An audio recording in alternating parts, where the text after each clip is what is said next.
And we're on. So I've been watching sorry about my wrinkly shirt. You can see the pocket here is kind of, it's supposed to be down like that, but it's not. I don't take care of my shirts. I just throw them all over my room floor and, whatever. It's clean though. It's clean. I just, keep it over the room floor and it just gets wrinkled. So besides that, I can't contain myself because I'm watching this Ben Shapiro interview on the Rubin Report, and he's bringing up all these very interesting ideas about order and value and life and things like that. And these are things that really concern me. They really do. In fact, I think about them, and I have a lot of time to think about them. Although I should be reading more, and I keep saying that to you guys. I keep saying I should be reading more, and I really should be reading more. I get kind of like secondhand information, and I kind of roll with it. Although I know it's probably not the best way of going about things. Um, but central to the theme of this particular interview was basically the notion of Jerusalem and Athens as it was described by a guy called Leo Strauss. And Ben Shapiro makes mention of this in the interview numerous times. So the basic idea behind Athens and Jerusalem is basically um, sorry, my friend has an uncanny ability to phone in the middle of me doing something. Like he almost always does that. It's annoying, but anyway, so I got rid of him. So anyway, so the basic tenet is basically Athens being somewhat of disordered and kind of left to the will of the gods and multiple gods, etc., and Jerusalem being more top down and kind of orderly and all of that. So Ben Shapiro usually does make a lot of arguments for Judeo-Christian values, and he thinks that the reason that we share certain values is because of Christian values, of Western Christian Judeo-Christian values, and he's I've seen him make reference to this multiple times. So it's definitely he's definitely emphatic about it, or maybe that's just me picking up on every time he says that. But moving away from the whole religious aspect of everything, and I'm gonna end up somewhere with this, but give me a break here. So, I'm thinking about basically Judeo-Christian values. I think his on Ben Shapiro's show, he once interviewed Sam Harris, and Sam Harris was talking about the selectiveness of saying that our values are based on Judeo-Christian civilization. He tended to use the Dark Ages as basically a point where Christianity was kind of the dominant force, but yet did not allow for basically much productivity in terms of human civilization or moral progress or things like that.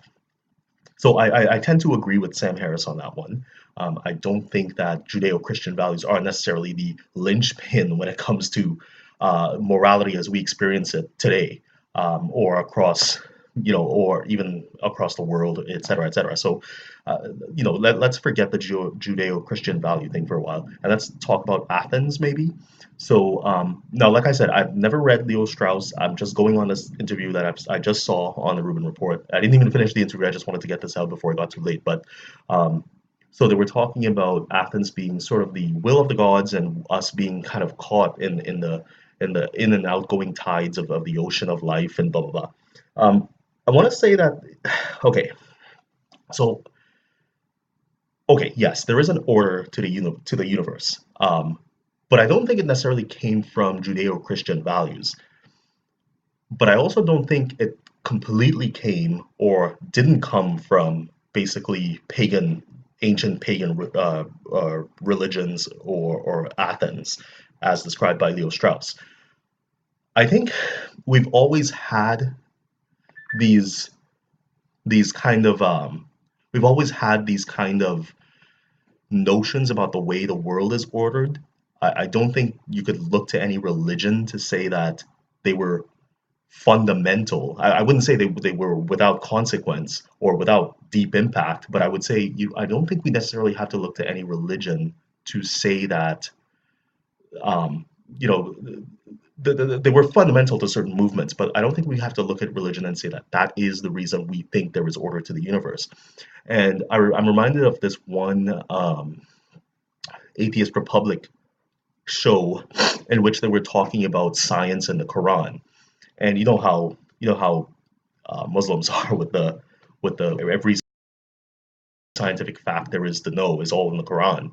Um, but anyway, they were saying that the fact that the Quran talks about the beginning of life, embryonic life, being somewhat of a blood clot or some sort of some sort of like I forget exactly what the term they used was, but like it's some sort of like it begins as a clot of blood. Um, Armin Navabi was saying that well, if you were living in 1400 or whatever, and you were raising chickens, for instance, like you would notice that when you cracked open an egg, a fertilized egg, you would see the beginnings of a chicken, like as a little speck of blood or a little heartbeat or whatever. So that wasn't necessarily Judeo-Christian. It wasn't necessarily Athenian. Um, but it was an order that we noticed. And mind you, this is 1400, so it's well after Athens. But what I'm saying is like even if somebody in Athens were raising chickens, the same lesson could be transposed.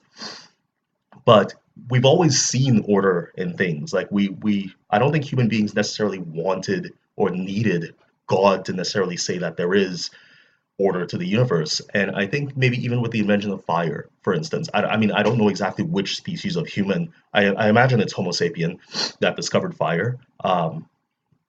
I imagine that we observed fire in much the same way, and then was able to replicate fire in similar ways and repeatedly, obviously. So I mean, we've always seen order to the universe, and I think what happens is religion always comes across as the supernumerous understanding of that order. And going back to the whole Sam Harris take on the Dark Ages and Christianity, I think that would stand to be true. Um, so if I haven't rambled enough already, I want to talk about the value of life because Ben Shapiro was going on about the values that him and Sam Harris share, and it being a sort of geographical thing. Um, okay, so there is a value. My camera froze. My camera just froze, so hopefully it's still recording in the background. But um, value is what we make of it, and I think that's the way Sam Harris opens the moral landscape. Value is what we agree upon, what human beings agree upon, and to some extent, even animals, I would say. But it really is what we bring to the table. And I'm not trying to be pragmatist like, say, Jordan Peterson or like even Ben Shapiro. What I'm saying is there is an objective truth in the way Sam Harris believes of objective truth, that it's out there and we just have the subjective understanding of it. But we don't create that value. And I'd go one step further and say maybe because of the whole anti-natalist thing, although I used to think this before I discovered the whole anti-natalist philosophy, I don't think there is a value to life. There's meaning to life. We create meanings, but I don't think there is a value to life. And I think a lot of what religion relies upon is this sanctity of life that was God-given, and that creates this pragmatist view of the world and truth and human flourishing and all this stuff. But I don't think any of that is necessarily objective. I think that objectively speaking, there is no value to life. There is none. In a cosmological sense, there is no value to life. Um, we just make this up. We make all of this up, and you can see it in the everyday across different borders, in different countries, and different socioeconomic layers of society. Like, I mean, if life was inherently valuable because of some top-down godlike figure, then all of us would have basically lives that were equal on the levels of happiness and flourishing and money and then food and the basics of life basically. But there isn't that, and because that there isn't that, it just means there is no value to life, like that, like there just isn't. But we should understand that there's a value of life, a value to life. It is important, evolutionarily speaking, for us to realize there's a value to life. It definitely instructs how you deal with people, how you deal with yourself in social contexts and things like that. And we do that. It's just that I feel like this value thing is not as top down. There is no pinnacle of value. If anything, God himself is a little bit selfish because he seems to be of the ultimate value, while I mean, some of his adherents kind of live some pretty gruesome truths in the world. Anyway, that's all I want to say. Bye.